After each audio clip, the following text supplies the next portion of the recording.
Ortalovetian dengan petunjuknya Humukrutus, Neanderthal dan Cro-Magnon. Untuk lebih jelasnya, lihat video kaset saya. Dengan biologi molekuler menurut Hansis Cray, sangatlah tidak mungkin bila berevolusi dengan kera.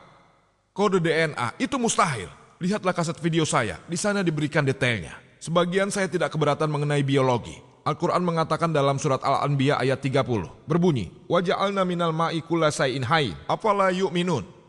Kami telah menciptakan makhluk hidup dari air.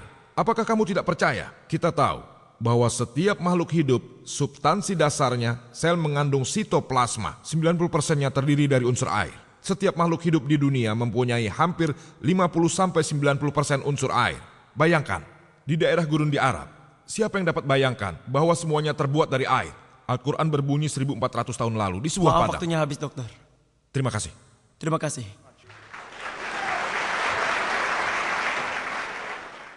Sekarang kita akan mulai pertanyaan dengan selembar kertas. Kami akan memberikan kotak ini kepada Dr. William Campbell dan juga Dr. Zakir Naik. Kami akan menukar kotaknya sesuai dengan nama mereka sendiri, sehingga mereka tidak melihatnya. Mereka akan mengambil pertanyaan, melihat dari kotaknya, dan akan menjawabnya. Apapun yang mereka pilih, mereka akan menjawab. Pertanyaan pertama untuk Dr. William Campbell. Dan pertanyaan berikutnya untuk Dr. Zakir Naik. Mereka dapat mengambil pertanyaan tersebut sebelumnya. Jadi kita tidak akan menghabiskan waktu dalam membaca pertanyaan. Kita mulai dengan satu pertanyaan dan kami persilahkan Dr. William untuk membaca beberapa saat. Saya akan membacakan pertanyaannya, tapi sebelumnya saya akan menyinggung tentang segala sesuatu yang terbuat dari air.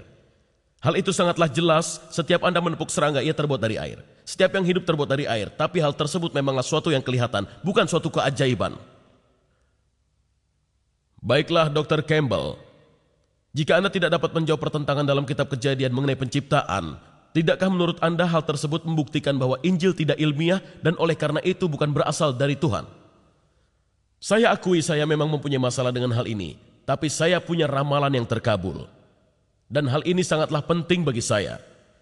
Dikatakan bahwa Yesus adalah dasar dan dibangun di atas dia dibangun di atas dasar kerasulan dan nabi, dan juga nabi yang diramalkan, serta rasul yang ditulis ketika Tuhan mengabulkan ramalan itu. Saya tahu, ini tidak dapat menjawab pertanyaan Anda. Tapi dalam kepercayaan saya dalam Kristen, sebagai juru selamat saya. Baiklah, terima kasih. Silakan Dr. Naik.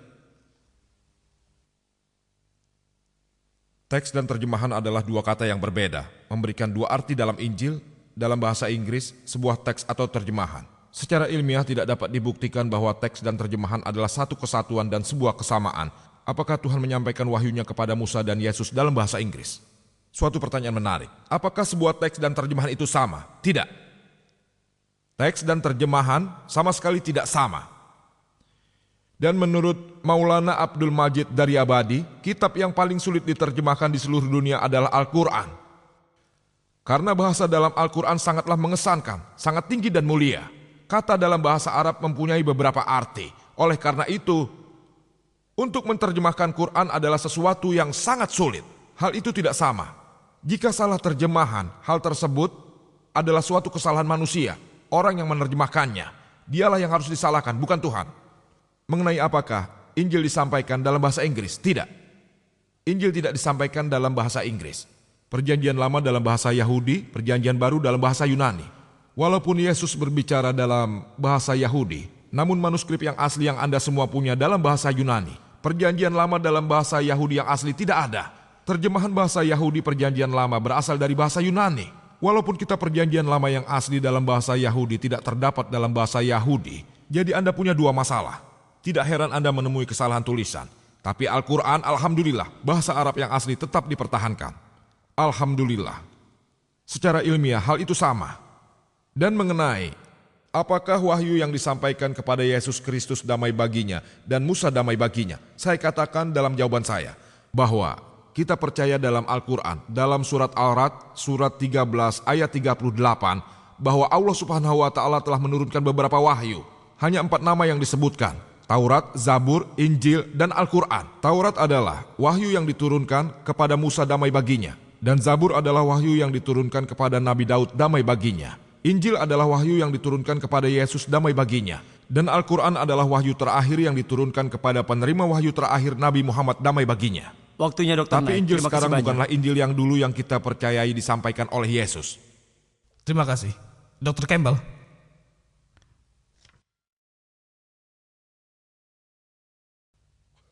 Tetapi Injil yang sekarang ini adalah selamanya satu-satunya.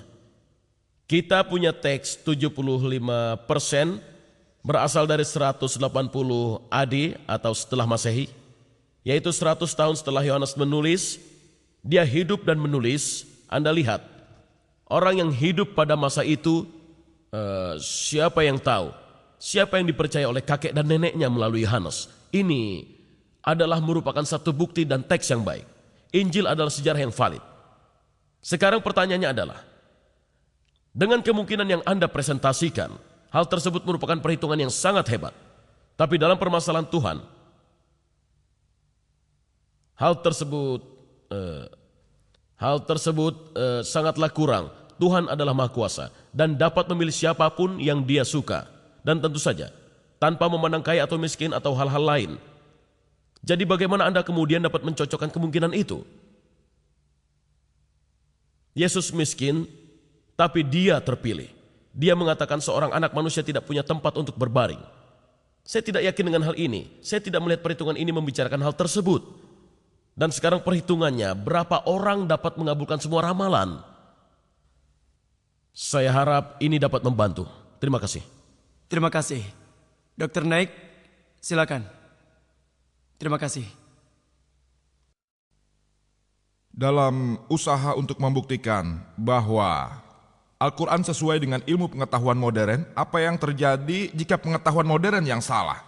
Apakah Quran juga harus berubah untuk menyesuaikan perubahan ilmu pengetahuan? Ini pertanyaan yang bagus, pertanyaan yang penting. Dan kita sebagai muslim harus berhati-hati ketika mencocokkan antara Al-Quran dan ilmu pengetahuan modern. Karena itu saya katakan di awal pembicaraan, saya hanya akan berbicara mengenai fakta-fakta ilmiah tersebut yang telah terbukti.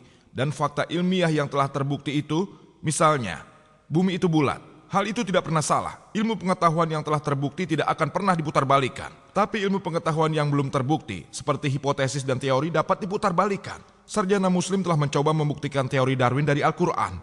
Hal itu mustahil. Tidak seharusnya kita melampaui batas dan mencoba membuktikan segala sesuatu dari ilmu pengetahuan modern. Kita harus hati-hati untuk melihat sesuatu hal terbukti atau tidak. Jika telah terbukti, alhamdulillah dengan bukti ilmiah, Al-Quran tidak pernah menentangnya. Jika itu hipotesis, maka ia bisa benar, bisa juga salah, seperti teori Big Bang. Pada mulanya, merupakan suatu hipotesis. Namun sekarang, setelah ada bukti yang akurat tentang masalah angkasa, menurut Stephen Hawking dan sebagainya, hal itu suatu fakta. Menurut teori Big Bang, itu fakta. Dulu dikatakan hipotesis, kemudian jadi fakta, saya gunakan. Ada hipotesis yang menyatakan bahwa makhluk hidup terbentuk dari sepasang gen, Adam dan Hawa. Saya tidak menggunakannya, karena fakta ilmiahnya belum terbukti. Hal ini sesuai dengan Al-Quran, bahwa kita terevolusi dari sepasang Adam dan Hawa. Tetapi saya tidak akan menggunakannya, karena hal itu bukanlah fakta yang terbukti. Maka dari itu, sambil membicarakan tentang hubungan Al-Quran dan ilmu pengetahuan dan lain-lain, lihatlah bahwa Anda hanya menggunakan fakta-fakta ilmiah yang telah terbukti, dan bukannya hipotesis, karena Quran lebih unggul daripada ilmu pengetahuan modern. Saya tidak mencoba membuktikan bahwa Al-Quran merupakan firman Tuhan dengan bantuan ilmu pengetahuan, tidak sama sekali. Apa yang saya coba lakukan, bagi kita muslim, Al-Quran adalah pedoman yang pokok. Bagi ateis dan non-muslim, mungkin ilmu pengetahuan merupakan pedoman pokok.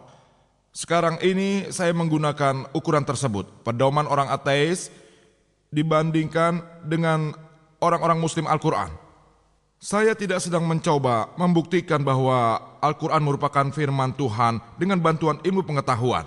Apa yang coba saya lakukan ketika saya membawa kesesuaian dan saya menunjukkan keunggulan Al-Quran. Al-Quran telah memberitahu kami 1400 tahun yang lalu. Saya mencoba untuk membuktikan bahwa pedoman kita, pedoman orang Islam, Al-Quran, jauh lebih unggul daripada ilmu pengetahuan milik Anda. Itu jawabannya. Terima kasih Dr. Knight. Silakan Dr. Campbell. Ini yang terakhir. Maaf, 2 pertanyaan terakhir untuk pembicara. Kami akan meminta para hadirin untuk bertahan di sini beberapa menit lagi. Kita punya pertanyaan terakhir untuk Dr. Campbell dan diikuti dengan pertanyaan terakhir untuk Dr. Zakir. Kami akan meminta Anda untuk menunggu hingga akhir.